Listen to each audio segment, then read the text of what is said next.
Hoje nós vamos continuar no capítulo 28, né, a coletânea de preces espíritas, no item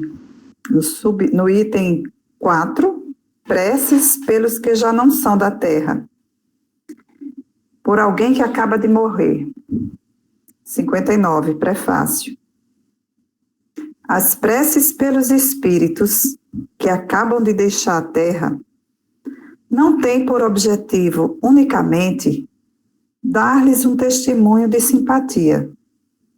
Também tem por efeito auxiliar-lhes o desprendimento e, desse modo, abreviar-lhes a perturbação que sempre se segue à separação, tornando-lhes mais calmo o despertar.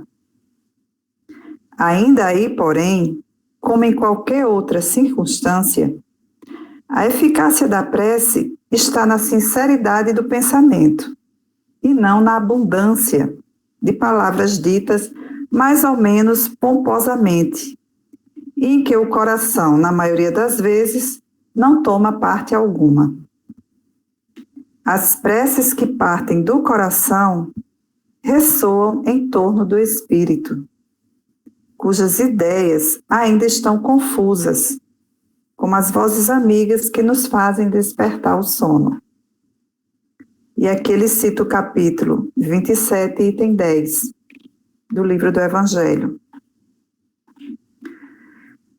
Meus irmãos, eu fui pesquisar aqui no livro dos Espíritos, né? Sobre essa questão do desprendimento, né? Como que o corpo, como que o espírito vai se desprender do corpo, né? E aqui tem uma pergunta, no livro dos Espíritos,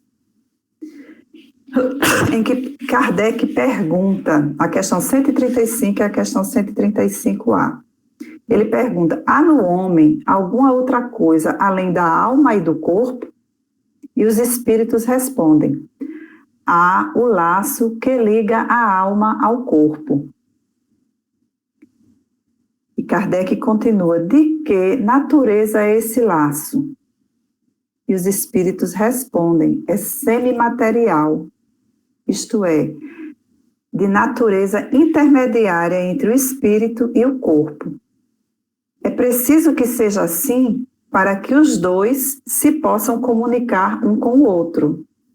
Por meio desse laço é que o espírito atua sobre a matéria e reciprocamente, ou seja, a matéria atua sobre o espírito.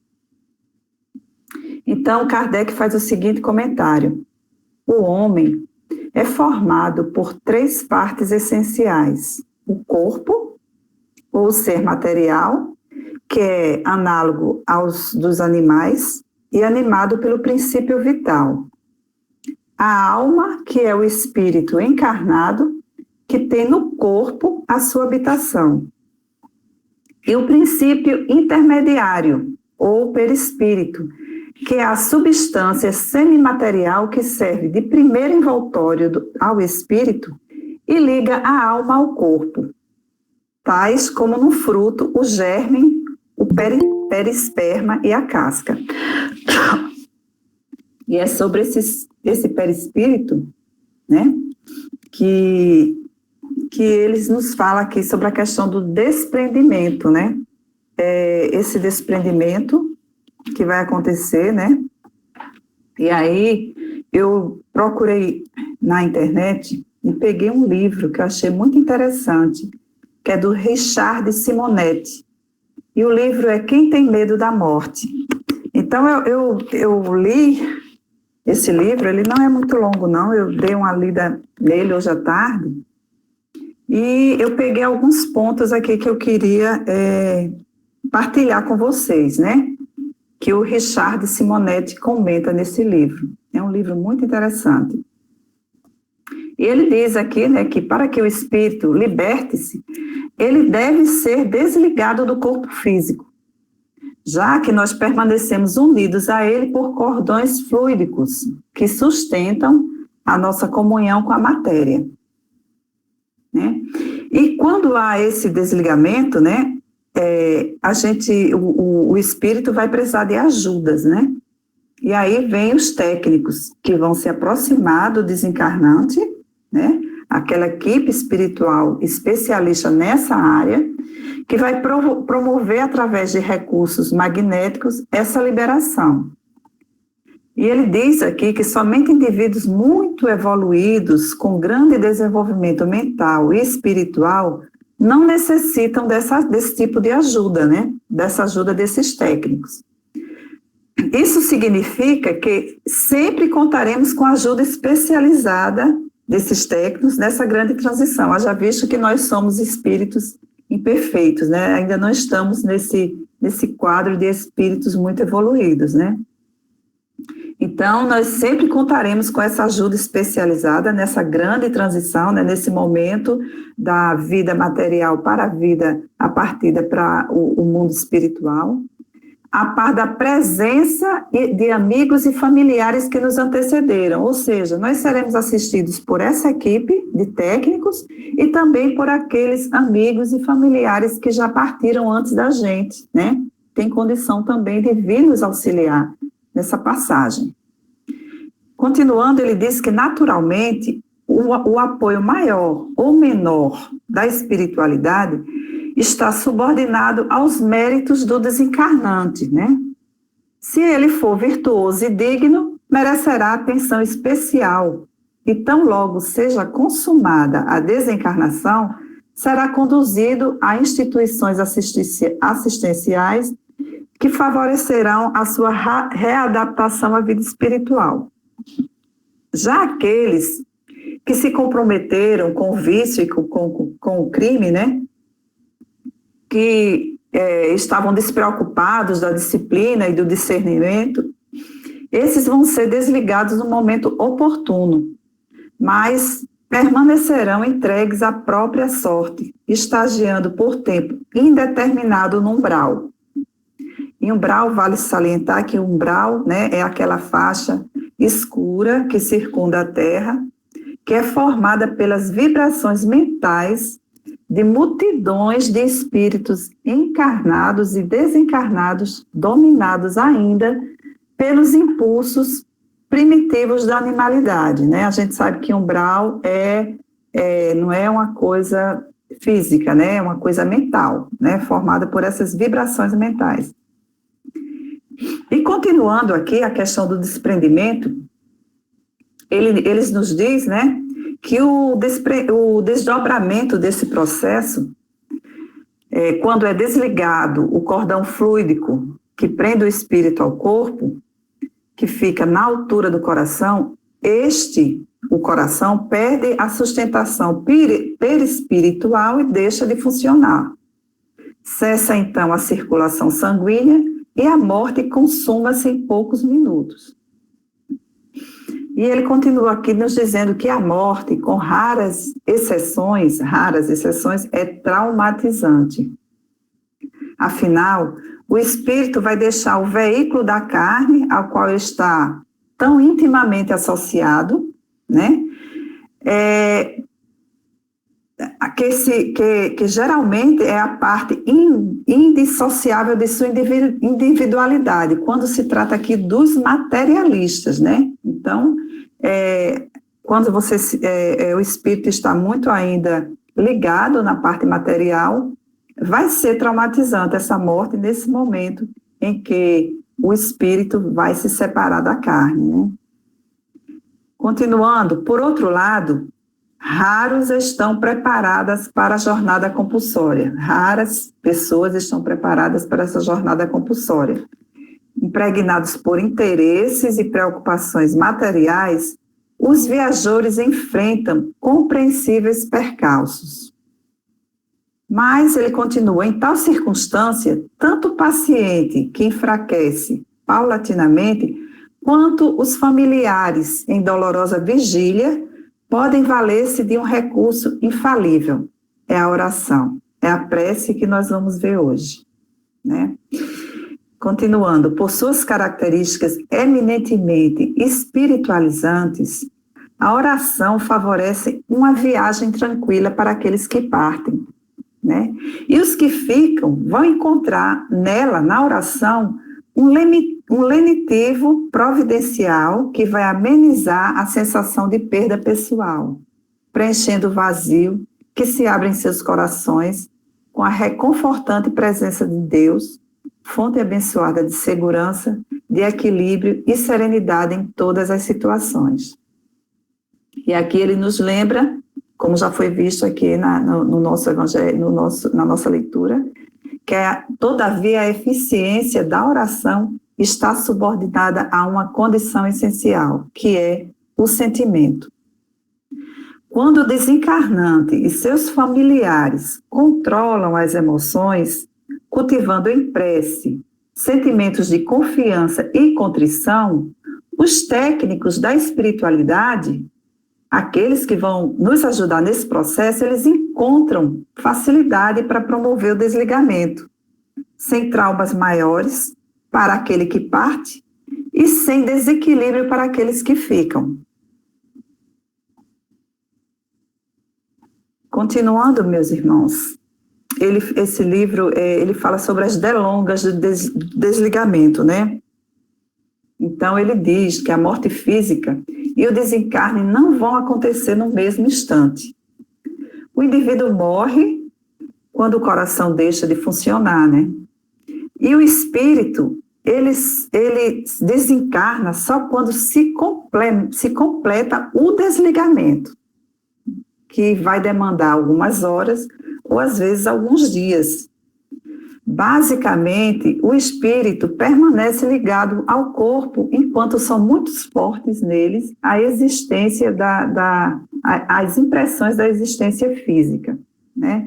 E aqui, mais uma vez, ele fala sobre os indivíduos materialistas, né? Que fazem a sua jornada, que fazem da jornada humana um fim em si, né? Acreditam que morreu e acabou, né? Que não cogitam os objetivos superiores, que cultivam vícios e paixões, eles vão ficar retidos por mais tempo, até que essa impregnação fluídica animalizada de que eles estão revestidos sejam reduzidas a níveis compatíveis com o desligamento, né? Então, essa impregnação fluídica, ela tem que ser reduzida para que possa ser possível se fazer o desligamento. Certamente, os benfeitores espirituais podem fazê-lo de imediato. Com certeza eles podem. Então, logo se deu o colapso do corpo, né? No entanto, não é aconselhável, porquanto o desencarnante teria dificuldades maiores para ajustar-se às realidades espirituais, o que aparentemente sugere um castigo para o indivíduo que não viveu uma existência condizente com os princípios da moral e da virtude, é apenas uma manifestação de misericórdia. Não obstante o constrangimento e as sensações desagradáveis que vem enfrentar na contemplação de seus despojos carnais em decomposição, tal circunstância é menos traumatizante do que um desligamento extemporâneo, ou seja, o desligamento feito sem que ele tenha se disposto dessa impregnação fluídica animalizada, né? E, continuando aqui, ele fala o seguinte, que nas manifestações desses espíritos que estão desencarnando, tem uma coisa em comum, que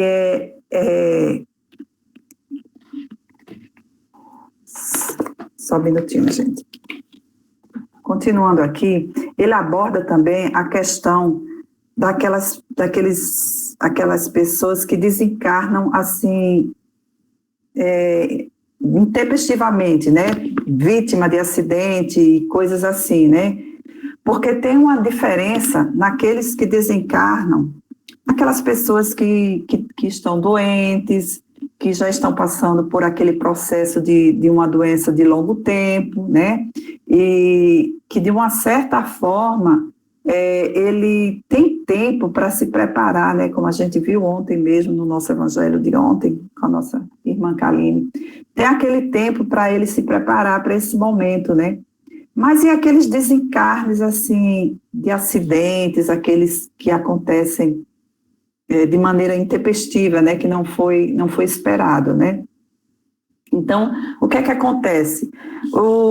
A família sofre muito com isso, né? Porque eles não tiveram tempo para se preparar, né? Então, de repente, acontece uma coisa assim que a família não estava preparada e não teve tempo. Então, a família fica, às vezes, revoltada, né? E fica se questionando por que aquilo aconteceu, e onde está Deus, e por que foi isso, e por que foi aquilo. Mas, para esses espíritos que desencarnaram dessa forma, existe um ponto em comum entre eles. O apelo que eles fazem para que os familiares retornem à normalidade e retomem as suas atividades, desenvolvendo novos interesses, e que sejam particularmente, esses novos interesses sejam relacionados à prática do bem, né? Porque a gente sabe que quando a gente está passando por tribulações, quando a gente está passando por dificuldades, por aflições, pelas vicissitudes, uma das melhores formas da gente passar por isso é fazer o bem. A partir do momento que você começa a olhar para o outro e ver a situação do outro que está necessitando de ajuda, e você começa a praticar esse bem, isso passa a ser um bálsamo, né? Um bálsamo para o seu coração. Faz você esquecer as suas dores, inclusive as dores dessa perda repentina de um ente que faleceu, que é algo que a gente está vendo muito agora, com esses desencarnes, não sei se eu posso dizer coletivo, mas assim, tanta gente que está morrendo, né, vítimas do Covid, e como que essas famílias estão lidando com isso, né? E tem no livro Vida no Além, que é uma psicografia de Chico Xavier, que um espírito de um jovem, William José Gualgliardi, que ele desencarnou juntamente com mais 58 pessoas, num acidente de um ônibus escolar, que se precipitou num rio, em São José do Rio Preto. Ele se dirige à mãe, confortando a mãe, e dentre várias considerações, tem uma que diz: estou presente, rogando à senhora que me ajude com sua paciência. Tenho sofrido mais com as lágrimas da senhora do que mesmo com a libertação do corpo. Isso, mamãe, porque a sua dor me prende à recordação de tudo o que sucedeu. E quando a senhora começa a perguntar como teria sido o desastre, no silêncio do seu desespero, sinto-me de novo na asfixia. Então, é importante essa questão do desligamento da morte, que a família saiba lidar com isso, né? Que saiba aceitar esse momento, porque é uma coisa, a morte é natural como é a vida, né? Nós sabemos que assim como quando nós morremos, na realidade nós estamos renascendo para o mundo espiritual, estamos voltando à pátria espiritual, né? Então, na realidade, é um momento em que a família, claro que fica a saudade, né, pela perda do seu ente querido, mas, acima de tudo, é entender isso, que esse momento foi chegado, né, e nos resignarmos com isso e aceitarmos, para que esse espírito que está, que desencarnou, não possa sofrer, né, com essas vibrações que ele está recebendo. E aqui eu achei também num livro de Leon Denis, Depois da Morte, o capítulo 13, As Provas e a Morte. Eu não vou ler todo, porque é um texto grande, e eu ainda tenho que fazer a oração, mas eu vou ler algumas partes, né? Onde Leon Denis diz: a morte mais não é do que uma transformação necessária e uma renovação, pois nada perece realmente. A morte é só aparente, somente muda a forma exterior. O princípio da vida, a alma, fica em sua unidade permanente, indestrutível. Esta se acha, além do túmulo, na plenitude de suas faculdades, com todas as aquisições com que se enriqueceu durante as suas existências terrestres. Luzes, aspirações, virtudes e potências. Eis aí os bens imperecíveis a que se refere o Evangelho quando diz: os vermes e a ferrugem não os consumirão, nem os ladrões os furtarão. São as únicas riquezas que poderemos levar conosco e utilizar na vida futura. A morte e a reencarnação, que se lhe segue em um tempo dado, são duas condições essenciais do progresso, rompendo os hábitos acanhados que havíamos contraído. Elas colocam-nos em meios diferentes, obrigam a adaptarmos-nos às mil faces da ordem social e universal. Quando chega o declínio da vida, quando nossa existência, semelhante à página de um livro, vai voltar-se para dar lugar a uma página branca e nova, aquele que for sensato consulta o seu passado e revê os seus atos. Feliz quem nessa hora puder dizer: meus dias foram bem preenchidos. Feliz aquele que aceitou as suas provas com resignação e suportou-as com coragem. Esses, macerando a alma, deixam expelir tudo o que nela havia de amargor e de fel. Rememorando na consciência as suas tribulações, bendirão os sofrimentos que suportaram e, com a paz íntima, verão sem receio aproximar-se o momento da morte. Já vistes a borboleta de asas multicores, despia informe crisálida, esse invólucro repugnante no qual, como lagarta, se arrastava pelo solo? Já vistes, solta, livre, voejar o calor do sol, no meio do perfume das flores? Não há imagem mais fiel para o fenômeno da morte. O homem também está numa crisálida que a morte decompõe. O corpo humano, vestimenta de carne, volta ao grande monturo. O nosso despojo miserável entra no laboratório da natureza, mas o espírito, depois de completar a sua obra, lança-se a uma vida mais elevada, para essa vida espiritual que sucede à vida corpórea, como o dia sucede à noite. Assim, se distingue cada uma das nossas encarnações. Firmes nesses princípios, não mais temeremos a morte. Ser imortal caminha com passo firme sobre a vereda escarpada até as alturas, de onde o futuro te aparecerá sem véu.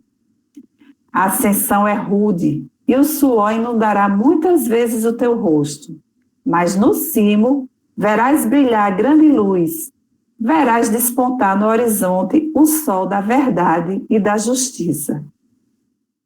Bom, meus irmãos, agora para concluir, vamos ler aqui a prece 60.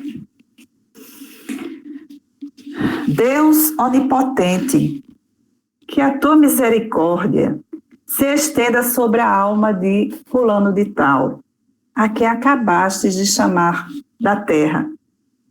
Que as provas que ele ou ela sofreu na terra possam ser contadas em seu favor, e que as nossas preces suavizem e abreviem as penas que ainda haja de suportar como espírito.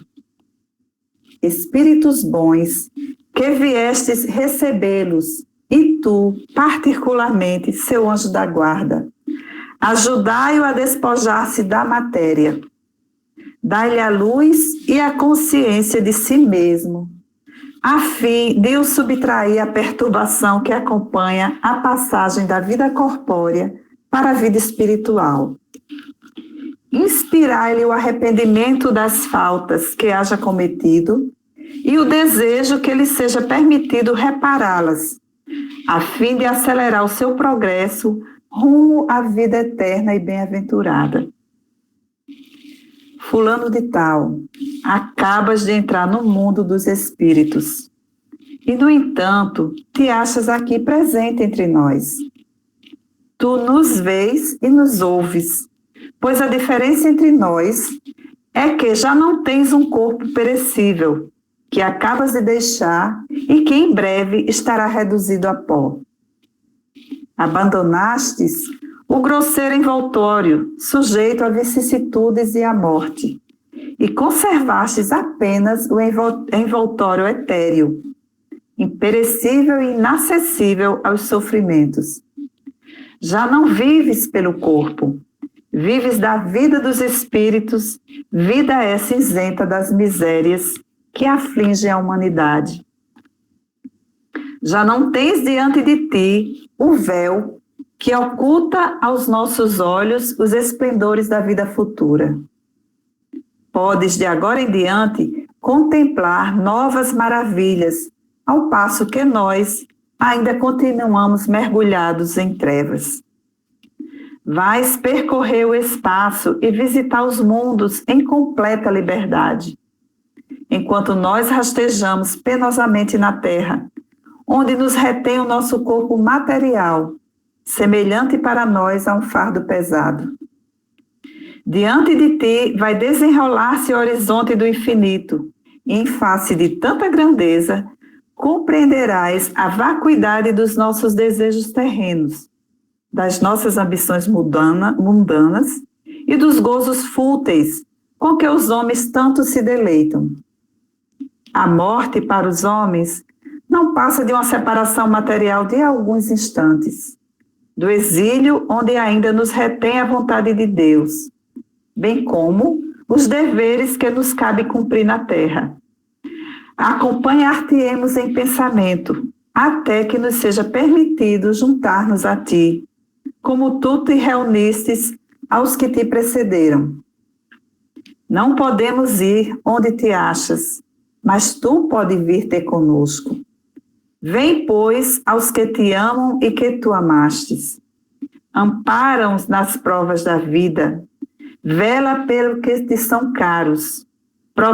Protege-os como puderes. Suaviza-lhes os pesares, fazendo-lhes perceber pelo pensamento que és mais feliz agora e dando-lhes a consoladora certeza de que um dia estareis todos reunidos no mundo melhor. No mundo em que te encontras, todos os ressentimentos devem extinguir-se. Que daqui em diante seja inacessível a eles, a bem da tua felicidade futura. Perdoa, portanto, aos que hajam incorrido em falta para contigo, como eles te perdoam as que tenham cometido contra eles. E aqui tem uma nota. Podem acrescentar-se a esta prece que foi lida, que se aplica a todos, algumas palavras especiais, conforme as circunstâncias particulares de famílias ou de relações, bem como a posição social que ocupava o defunto. Se se trata de uma criança, o Espiritismo nos ensina que não está ali um espírito de criação recente, mas um ser que já viveu e que já pode ser muito adiantado. Se a sua última existência foi curta, é que não devia passar de um complemento de prova ou constituir de uma prova para os pais. Capítulo 5, item 21. E agora, meus irmãos, vamos ler mais uma prece, a 61. Senhor onipotente, que a tua misericórdia se estenda sobre os nossos irmãos que acabam de deixar a terra. Vamos fazer essa oração, meus irmãos, para os nossos irmãos que estão desencarnando hoje. Que a tua luz brilhe para eles. Tira-os das trevas. Abre-lhe os olhos e os ouvidos. Que os espíritos bons os cerquem e lhes façam ouvir palavras de paz e de esperança. Senhor, por mais indignos que sejamos, ousamos implorar a tua misericórdia, a tua misericordiosa indulgência, em favor dos nossos irmãos que acabam de ser chamados para o exílio. Faze que o seu regresso seja do filho pródigo. Esquece, ó meu Deus, as faltas que hajam cometido, para te lembrares somente do bem que tenha praticado. Sabemos que a tua justiça é imutável, mas o teu amor é imenso. Suplicamos-te que abrandes a tua justiça na fonte de bondade que emana do teu seio. Que a luz se faça para ti, meus irmãos, para vocês, meus irmãos, que acabam de deixar a terra. Que os espíritos bons do Senhor se aproximem de vós, te cerquem e te ajudem a romper os grilhões terrenos. Compreende e vê a grandeza do nosso Mestre. Submete-te sem queixumes à sua justiça. Porém, não desesperes nunca da sua misericórdia. Irmãos, que um sério exame do teu passado te abra as portas do futuro, fazendo-te perceber as faltas que deixastes para trás e o trabalho que te resta realizar para repará-las. Que Deus os perdoe e que os espíritos bons os sustentem e os encorajem. Teus irmãos da terra orarão por todos vocês e pedem que orem por eles. Que assim sejam, meus irmãos.